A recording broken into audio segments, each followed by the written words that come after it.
When I was a kid, my cousin bought me a devil mask for Halloween. Growing up in an ultra-Catholic Mexican family, it was a big no-no for me. My aunt refused to let him keep it in the house and was offended that he bought it without consulting her. My aunt was always the most religious of the family. To appease her, my grandmother took the mask to her house. She hated it too, but shoved it in a shoebox in the closet and forgot about it. But when I was a child, something really strange and frightening happened. The house my grandmother and I lived in was very small. It was a two-bedroom house with only two entrances. The kitchen was the center of the house, and the bedrooms and living room were in full view. There were two entrances, one to the kitchen, a small door to the backyard, and one in the living room. However, because the kitchen was the center of the house, people entering and leaving the house could be seen from the kitchen. In short, it was impossible to sneak into the house without being seen by someone in the kitchen. One day, my siblings and I were in the kitchen. My grandmother was in the backyard watering her plants. She did so every morning when we ate breakfast, and we could see her through the small window in the backyard door that morning. We were kids, and we started bickering over breakfast. I don't remember what we were arguing about, but it was childish. My sister and I raised our voices and argued more and more vehemently. My brother told us to stop because our grandmother would hear us and get angry, but then we heard something coming from one of the bedrooms. It sounded like someone was crying in one of the bedrooms. I heard sobs and hiccups from the person trapped in one of the rooms. It sounded heartbreaking. We looked at each other to see who it was. My grandmother was in the backyard. It was not my grandmother. With childish stupidity, we got up to go take a look. We went to the bedrooms and found one open. The guest room was open and empty inside. The master bedroom was closed, though the door was slightly ajar. Through a small opening in the door, we saw a woman in a white robe sitting on the corner of the bed, holding her head and crying. She looks like my grandmother and is almost sobbing. We looked at each other, wondering how she had gotten into the room. She was gardening in the backyard. My sister turned around to face out the backyard door.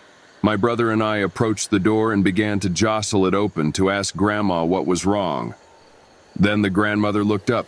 She was holding my cousin's demon mask to her face with both hands. We screamed and ran. Our screams caught Grandma's attention, and she opened the door from the backyard. She was just in the room behind us. Grandmother frantically asked us what was wrong, but we could only say something about the bedroom and the devil. She went into the master bedroom and opened the door. There is no one there.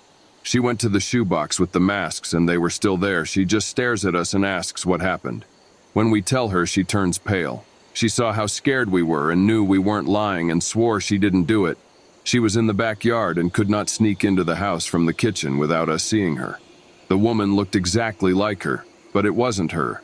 There was no explanation for any of this. My grandmother was of the Catholic mindset and said that our arguing must have attracted the devil. My grandmother threw the mask in the trash and made us pray. However, my grandmother continues to this day to say that the mask was not her that day. But she still insists to this day that the mask was not hers, because she was an ultra-Catholic and would never have touched it, much less worn it. Besides, it is physically impossible for her to have been in the master bedroom 1 minute and then in the backyard the next. Yet my brother and I vividly remember what we saw and have no explanation for it.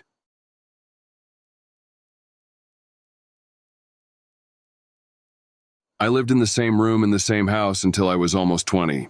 We were in the country and the neighborhood was not the best, but it wasn't the worst either. Our house was in a tidy cul-de-sac off a windy road that divided the conservation area. From the time I was a baby, I often had strange experiences. When I was learning to stand, my mother would always reach for something that wasn't there at night when she found me leaning against the side of my crib. One night, my mom cried that she had had enough and yelled into my room to leave me alone. For the next few years, I slept soundly, apparently. When I was about 7 or 8 years old, I began to suffer from severe sleep paralysis. I had a bunk bed and always slept on the top. The main thing was that a dark figure would stand next to my face and stare at me with dull red eyes. This would go on for a few minutes to half an hour, and then I would lose consciousness. My room was in the center of the house and my bed shared a wall with the hallway. The footsteps were usually a hallucination leading to a red-eyed figure.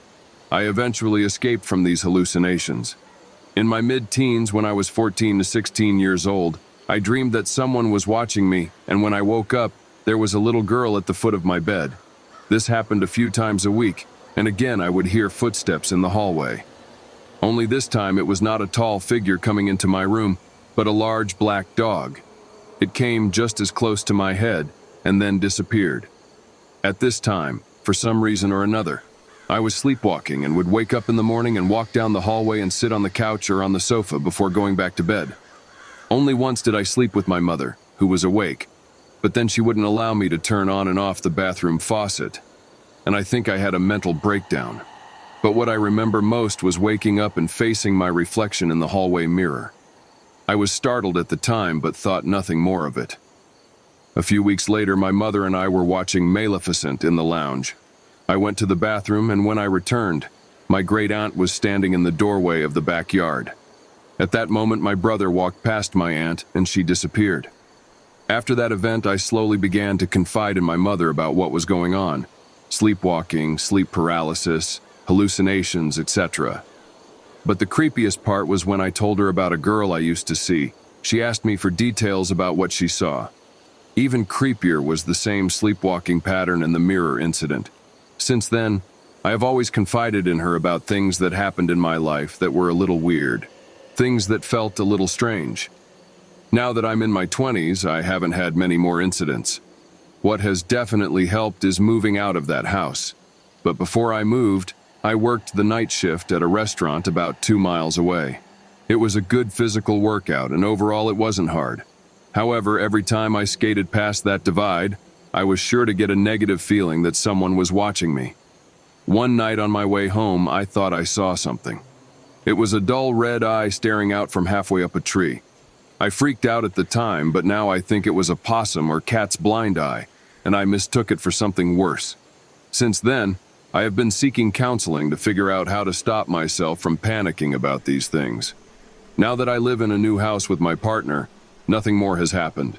When we first moved in, I remember coming home after a late night of work and thinking I heard a knock on the bathroom door, and she was the only one in the house because she had not yet finished her previous lease. My roommate and I swear we saw a figure in the lounge. She must have been exhausted from staying up late.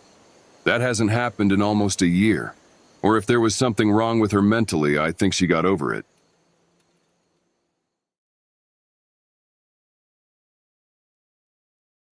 I grew up in the military and spent a lot of time on and around military bases.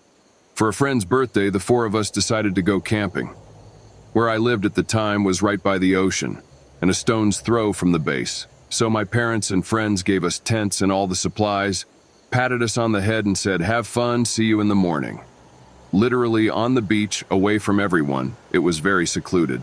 Drinking WKD, smoking, barbecuing, swimming, jumping off cliffs, listening to Blink 182 on MP3s downloaded to my phone from LimeWire, and basically living the teenage dream. I was. At some point that day, I saw a jet flying overhead. It was also a military plane. The jet went straight out to sea towards a bomb buoy, a big orange buoy usually a few miles off the coastline for pilots to drop dummy bombs for anti-submarine warfare practice, and dropped the bomb as it passed the marker. We could not actually see the bomb, but the splash was huge. We all yelled "fucking cool" at it and went back to drinking. It was getting late, and the sun was going down. We all snuggled into our tents and spent hours chatting nonsense, just like at a regular sleepover.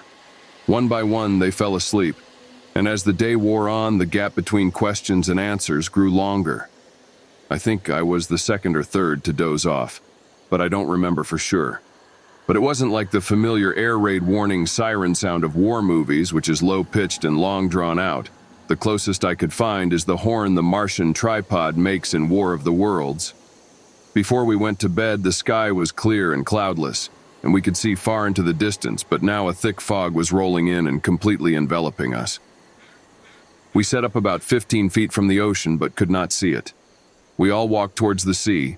The Mediterranean Sea is generally very calm. There were no waves as we walked toward shore, and the 5-foot shoreline in front of us was like glass, not a ripple.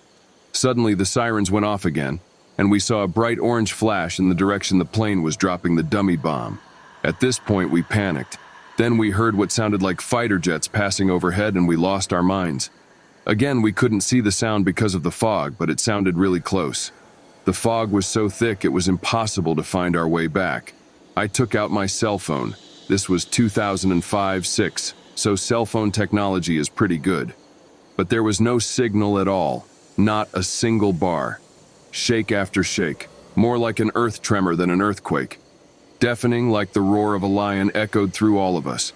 We all climbed into our tents, zipped them up, and lay still for what seemed like the rest of our lives. We did not sleep a wink. When the sun rose, we went outside. The fog was gone, no jets, nothing, and the ocean was lapping at the shoreline as usual. We all headed home, speculating about what we had seen, but soon we were all moving on with our lives, school, girlfriends, and more, each putting the president ahead of what we had seen. The principal knocked on the classroom door. The MP said, "I have a few questions," to which I nervously replied, "Okay." The MPs told me all about the bombs, the fog, the air raid sirens, the ground shaking, and everything else I had experienced with my friends. I just sat there and nodded. It seemed quite normal, and their explanations were quite apt. My dad was a fighter engineer, so we had talked about those things before. I never saw that phone again. 3 days later, my family and my friends received a letter from the Air Force brass explaining that the information would be kept strictly confidential, and that if they told anyone, they would be severely punished. They were also given a check to replace the cell phones they took. I am in the military now and have never seen or heard of anything like that. Nothing was reported on the news either.